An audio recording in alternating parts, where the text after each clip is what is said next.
India's quick commerce war has entered a new phase. It's no longer just Blinkit and Instamart battling for customers in the biggest cities. Amazon and Flipkart are now scaling up aggressively, and the next battleground is shifting beyond the metros. Amazon has announced plans to expand Amazon Now to more than 300 cities across India. To support that rollout, it will significantly expand its network of micro-fulfillment centers and urban fulfillment centers. The strategy is simple.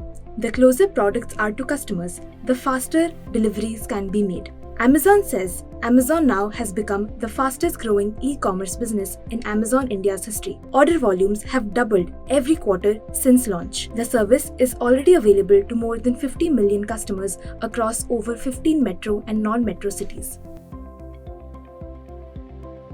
Amazon is not the only company expanding aggressively. Flipkart Minutes has grown to 1,000 micro-fulfillment centers across more than 130 cities in less than 2 years since its launch in August 2024.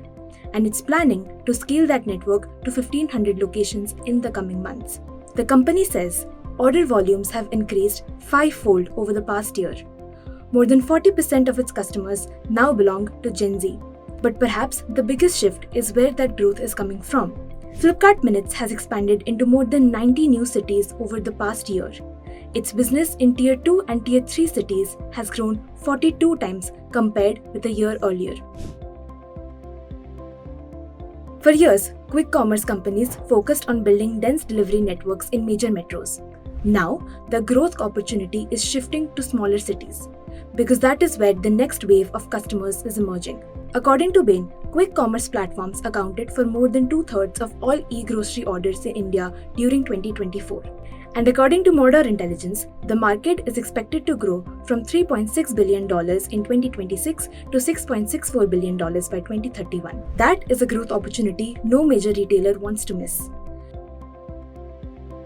Blinkit remains the market leader with more than 40% market share, but Amazon and Flipkart are investing heavily to narrow that gap. The competition is no longer just about delivering groceries in 10 minutes. It is about building the logistics network that will define the future of Indian retail. And increasingly, that race will be won not just in Delhi, Mumbai or Bengaluru, but in India's Tier 2 and Tier 3 cities. Follow Business Standard for more such stories.